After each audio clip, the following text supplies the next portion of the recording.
दोस्तों स्वागत है आपका आज की हमारी इस वीडियो में। दोस्तों आज की इस वीडियो में हम बात करने वाले हैं प्रोजेक्ट विष्णु के बारे में।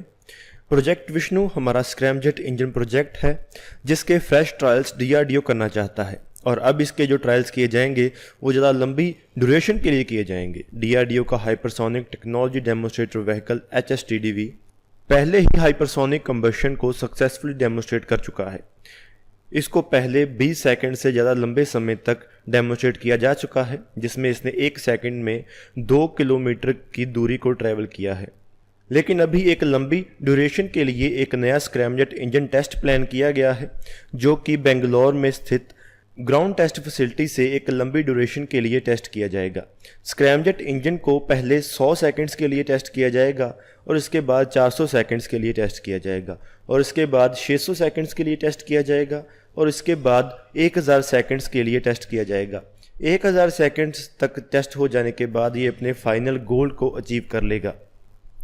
स्क्रैमजेट इंजन को एक टेक्स्ट बुक मैनर के तरह ही परफॉर्म करना होगा ताकि ये लंबी ड्यूरेशन पर सस्टेन टेस्ट को कंप्लीट कर सके। इसके बाद ही हम एक full fledged hypersonic cruise missile program को डेवलप कर पाएंगे। इस टेक्नोलॉजी के साथ हम हाइपरसोनिक वेपन्स को डेवलप कर सकेंगे। हमारी हाइपरसोनिक टेक्नोलॉजी को हमारे ब्रह्मोस 2 मिसाइल में भी इस्तेमाल किया जा सकेगा, जो कि हमारी एक हाइपरसोनिक क्रूज मिसाइल होने वाली है। इसके साथ ही स्क्रैमजेट टेक्नोलॉजी के साथ हम स्पेस प्लेन्स को या नियर स्पेस एज प्लेन्स को भी डेवलप कर सकेंगे और इसके साथ ही हम ऐसे एयरक्राफ्ट को भी डेवलप कर सकेंगे जो कि फ्यूचर में हमारे बहुत काम आएंगे।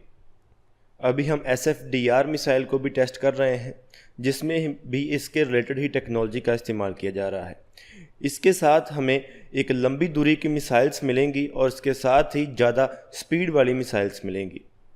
इसकी अगर स्पीड की हम बात करें तो इस टेक्नोलॉजी से बनी मिसाइल 7000 किलोमीटर पर आवर की स्पीड से भी ज़्यादा तेज़ ट्रैवल कर पाएगी।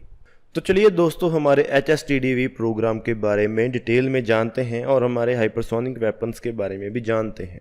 आज की हमारी इस वीडियो में आज की इस वीडियो में हम हमारे हाइपरसोनिक टेक्नोलॉजी डेमोस्ट्रेटर व्हीकल यानी कि STDV के बारे में बात करेंगे। ये एक DRDO का प्रोजेक्ट है। इसमें हमारी हाइपरसोनिक मिसाइल्स और एयरक्राफ्ट के लिए टेक्नोलॉजी को डेमोस्ट्रेट किया जाना था। इसके बारे में आज हम बात करेंगे और ये भी बात करेंगे कि क्या अगले कुछ दिनों में इसका नया टेस्ट होने वाला है या नहीं। तो चलिए आज की इस वीडियो को शुरू करते हैं। हाइपरसोनिक टेक्नोलॉजी डेमोस्ट्रेटर व्हीकल एक स्क्रैमजेट डेमोस्ट्रेशन एयरक्राफ्ट है जो कि हाइपरसोनिक स्पीड के ऊपर उड़ सकेगा। इसे हाइपरसोनिक मिसाइल्स और लॉन्ग रेंज क्रूज मिसाइल्स को डेवलप करने के लिए बनाया गया है और ये उनकी डेवलपमेंट में मदद करेगा और इसके साथ ही इसकी मदद से हम सिविलियन एप्लीकेशंस में भी इसको इस्तेमाल कर पाएंगे। इसकी मदद से हम छोटी सैटेलाइट्स को बहुत कम खर्चे पर लॉन्च कर पाएंगे। इस प्रोग्राम को defence search and development organisation चला रहा है। हमारा देश एक हाइपरसोनिक क्रूज मिसाइल डेवलप करना चाहता है और उसको डेवलप करने के लिए हमें एक ऐसे इंजन की ज़रूरत है जिसे कि स्क्रैमजेट इंजन कहा जाता है।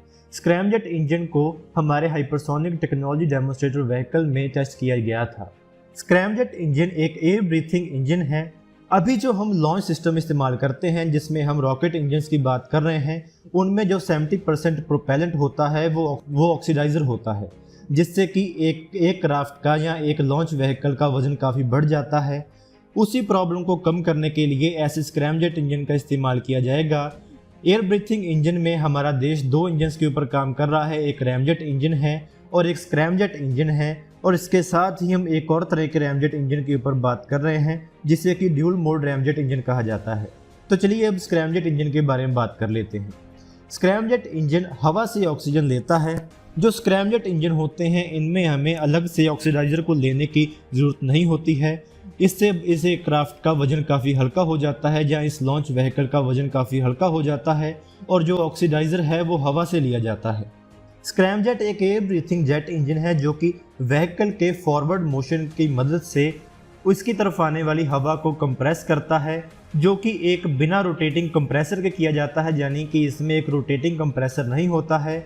और जो हमारे इंजन के अंदर जो फ्यूल पहले से मौजूद होता है उसे कंबशन चैम्बर में भेजा जाता है, जिससे जहां पर उस फ्यूल को हॉट कंप्रेस्ड एयर के साथ मिक्स किया जाता है, जिसकी मदद से वो जलने लग जाती है और उसके बाद हमारा एक क्राफ्ट सुपरसोनिक या हाइपरसोनिक स्पीड को अचीव कर लेता है।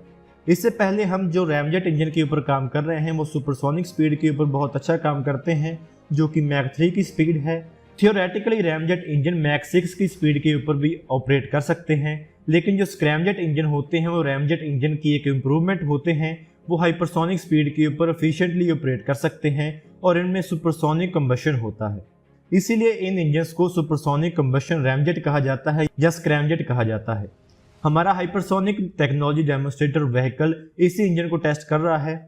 हमारे टेक्नोलॉजी डेमोन्स्ट्रेटर व्हीकल का गोल ये है कि वो एक ऑटोनोमस स्क्रैमजेट फ्लाइट को अचीव करेगा, जो कि 20 सेकंड्स के लिए होगी और इसमें एक सॉलिड रॉकेट लॉन्च बूस्टर का भी इस्तेमाल किया जाएगा। अभी जो स्क्रैमजेट और रैमजेट इंजन दोनों हैं, इनके साथ प्रॉब्लम ये है कि इनको लॉन्च करने के लिए इनके साथ एक अलग रॉकेट बूस्टर चाहिए होता है, जो कि इन इंजन्स को या इन व्हीकल्स को एक रिक्वायर्ड एल्टीट्यूड के ऊपर लेकर जाएगा और वहां पर जाकर इसका जो रैमजेट इंजन या स्क्रैमजेट इंजन काम करना शुरू कर देता है और जिसके बाद ये अपनी फुल स्पीड को अचीव कर सकता है।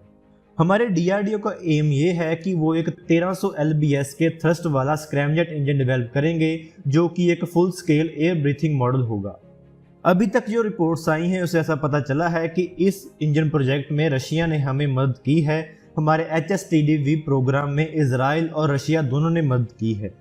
इस इंजन के टेस्ट में, जो कि 2019 में किया गया था, तब इसमें एक अग्नि-1 मिसाइल के सॉलिड रॉकेट मोटर का इस्तेमाल किया गया था, जिसमें अग्नि-1 के सॉलिड रॉकेट मोटर ने इसको एक रिक्वायर्ड एल्टीट्यूड के ऊपर लेकर जाना था और जब वो रिक्वायर्ड एल्टीट्यूड अचीव हो गया तो तब इसने काम करना शुरू करना था, तब इसका स्क्रैमजेट इंजन काम करना शुरू करने वाला था, जिसके बाद इसका जो क्रूज व्हीकल था वो लॉन्च व्हीकल से बाहर आ जाना था और जो इसका स्क्रैमजेट इंजन था वो हवा में ही चला दिया जाना था। लेकिन जो इसका टेस्ट हुआ था, जो कि 2019 में हुआ था, तब इसके बारे में कहा जाता था कि ये एक पार्शियल सक्सेस था, ये पूरी तरह सक्सेसफुल नहीं था।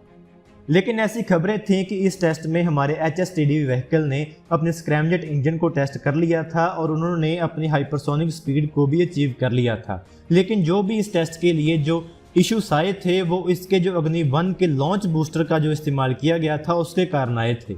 जो हमारा बूस्टर था वो इस एयरक्राफ्ट को या इस लॉन्च व्हीकल को एक रिक्वायर्ड एल्टीट्यूड के ऊपर नहीं ले जा पाया, जिसके कारण इस टेस्ट में कुछ कमियां रह गई थी और उन कमियों का कारण भी यही बताया जाता है कि इस लॉन्च व्हीकल में कुछ वेट इश्यूज थे, जिनके कारण ये टेस्ट पूरी तरह सक्सेसफुल नहीं हो पाया। लेकिन ये सभी रूमर्स थी और इनको DRDO ने कंफर्म नहीं किया था। हमारी मिनिस्ट्री ऑफ डिफेंस ने यही ऑफिशियल स्टेटमेंट दी थी कि जो ये मिसाइल है वो सक्सेसफुल टेस्ट की गई है और जो इससे डाटा कलेक्ट किया गया है वो फ्यूचर की क्रिटिकल टेक्नोलॉजीज को बनाने के लिए इस्तेमाल किया जाएगा। और अभी एक ऐसी खबर आ रही है कि हमारे देश ने एक नोटिस टू एयरमैन NOTAM जारी किया है, जो कि एक्सपेरिमेंटल फ्लाइट व्हीकल के लिए है, जो कि बे ऑफ बंगाल में 22 अगस्त तक टेस्ट फायर किया जा सकता है। इसके लिए उन्होंने 555 किलोमीटर के एरिया को अलर्ट किया है और ऐसा ही अलर्ट पिछली बार भी जारी किया गया था जब हमारे indigenously developed hypersonic technology demonstrator vehicle को टेस्ट किया गया था और इसीलिए ऐसा हो सकता है कि इस बार भी हमारे HSTDV व्हीकल को शायद टेस्ट किया जा सकता है। जब पिछली बार HSTDV का टेस्ट किया गया था तब ऐसा कहा गया था कि इसका जो अगला टेस्ट होगा वो अगले 6 महीनों में ही हो जाएगा, लेकिन कुछ कारणों के कारण ये टेस्ट नहीं हो पाया और इसके साथ ही कुछ एक्सपर्ट्स का ये भी मानना है कि ऐसा हो सकता है कि इसमें BrahMos air to air missile का टेस्ट किया जा सकता है, जो कि हम AWACS और एरियल टैंकर्स के लिए इस्तेमाल करेंगे, जो कि एक बहुत लंबी दूरी की एयर टू एयर मिसाइल होगी और उसकी रेंज को भी 500 किलोमीटर के करीब बताया जा रहा है। तो अभी ऐसा नहीं पता है कि कौन सा टेस्ट किया जा रहा है और यह हमें फ्यूचर में ही पता चलेगा कि हमारे HSTDV व्हीकल का टेस्ट किया जाता है या नहीं। ये टेस्ट हमारे लिए बहुत ज़्यादा ज़रूरी है क्योंकि इसी टेस्ट की वजह से हम हमारी हाइपरसोनिक क्रूज मिसाइल्स को डेवलप कर पाएंगे और हम ब्रह्मोस 2 जैसी मिसाइल्स को आसानी से डेवलप कर सकेंगे। तो दोस्तों आज की हमारी इस वीडियो में इतना ही। अगर आपको ये वीडियो अच्छी लगे तो आप इसको जरूर लाइक और शेयर करें। Thanks for watching this video. जय हिंद, वंदे मातरम।